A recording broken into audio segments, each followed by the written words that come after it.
നമസ്കാരം, പ്രവാസി മലയാളിയിലേക്ക് സ്വാഗതം. അനധികൃത വ്യക്തികൾക്ക് ഫോണിലെ വിവരങ്ങൾ ലഭിച്ചാൽ അവ ദുരുപയോഗം ചെയ്യപ്പെടാനുള്ള സാധ്യതകൾ ഏറെയാണ്.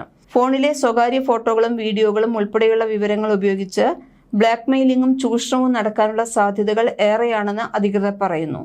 തങ്ങളുടെ ഉപകരണങ്ങൾ മറ്റുള്ളവർക്ക് വിൽക്കുകയോ കൈമാറുകയോ ചെയ്യുന്നതിന് മുൻപായി അവയിലെ പ്രധാനപ്പെട്ട ഡാറ്റ ബാക്കപ്പ് ചെയ്തു വെക്കണം. ഇവയിലെ എല്ലാ സെൻസിറ്റീവ് വിവരങ്ങളും, പ്രത്യേകിച്ച് സ്വകാര്യ ഫോട്ടോകളും വീഡിയോകളും പൂർണ്ണമായും നീക്കം ചെയ്തിട്ടുണ്ടെന്ന് ഉറപ്പാക്കണം. സ്വകാര്യത സംരക്ഷിക്കാനും സൈബർ ചൂഷണത്തിന് ഇരയാകുന്നത് ഒഴിവാക്കാനും ശക്തമായ മുൻകരുതൽ നടപടികൾ സ്വീകരിക്കണമെന്ന് UAE അധികൃതർ നിവാസികൾക്ക് നിർദ്ദേശം നൽകിയിട്ടുണ്ട്.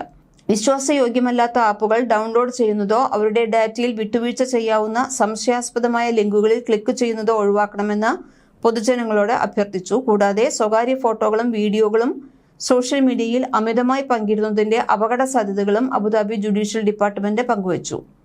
സ്മാർട്ട് ഫോൺ സുരക്ഷിതമാക്കുന്നതിനും വ്യക്തിഗത ഡാറ്റ സുരക്ഷിതമാക്കുന്നതിനുമായി ശ്രദ്ധിക്കേണ്ട കാര്യങ്ങളും അതുമായി ബന്ധപ്പെട്ട നിർദ്ദേശങ്ങളും അബുദാബി ജുഡീഷ്യൽ ഡിപ്പാർട്ട്മെന്റ് പറഞ്ഞിട്ടുണ്ട്. മൊബൈൽ ഫോണോ കമ്പ്യൂട്ടറോ പോലുള്ള ഇലക്ട്രോണിക് ഉപകരണങ്ങളിൽ വിശ്വസനീയമല്ലാത്ത ആപ്പുകളും ലിങ്കുകളും ഉപയോഗിക്കുന്നത് ഒഴിവാക്കുക.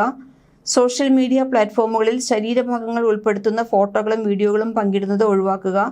മൊബൈൽ ഫോണിൽ സ്വകാര്യ ഫോട്ടോകളോ വീഡിയോകളോ സൂക്ഷിക്കരുത്, കാരണം ഇവ കളഞ്ഞുപോവുകയോ മോഷ്ടിക്കപ്പെടുകയോ ചെയ്താൽ സ്വകാര്യ വിവരങ്ങൾ മറ്റുള്ളവരുടെ കൈകളിൽ അകപ്പെടും. ഫോണിലെ സ്വകാര്യ ഫോട്ടോകളും വീഡിയോകളും ഡിലീറ്റ് ചെയ്യേണ്ടതാണ്.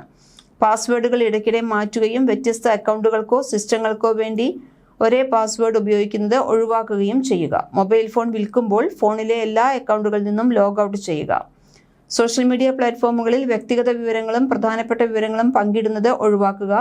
എല്ലാ സോഷ്യൽ മീഡിയ അക്കൗണ്ടുകളിലെയും സുരക്ഷ, സ്വകാര്യത ക്രമീകരണങ്ങൾ എന്നിവ പരിശോധിക്കുക. ശക്തമായ പാസ്വേഡുകൾ തിരഞ്ഞെടുക്കുക എന്നിങ്ങനെയാണ് പൊതുജനങ്ങൾക്ക് നിർദ്ദേശം നൽകിയിട്ടുള്ളത്. വ്യക്തിഗത വിവരങ്ങൾ സോഷ്യൽ മീഡിയയിൽ പോസ്റ്റ് ചെയ്യുന്നതിൽ ജാഗ്രത പാലിക്കേണ്ടതുണ്ട്. കുട്ടികൾ സൈബർ ചൂഷണത്തിന് വിധേയരാകുന്നതിൽ നിന്ന് അവരെ സംരക്ഷിക്കുക. ഇതിനായി അവരുടെ ഓൺലൈൻ പ്രവർത്തനങ്ങൾ നിരീക്ഷിക്കാൻ രക്ഷാകർത്താക്കളോട് അധികൃതർ അഭ്യർത്ഥിച്ചു. ഈ മാർഗനിർദ്ദേശങ്ങൾ എല്ലാം പാലിക്കുന്നതിലൂടെ താമസക്കാർക്ക് അവരുടെ സ്വകാര്യത സംരക്ഷിക്കാനും സൈബർ തട്ടിപ്പുകൾക്കും ചൂഷണങ്ങൾക്കും ഇരയാകാനുള്ള സാധ്യത കുറയ്ക്കുവാനും സാധിക്കും.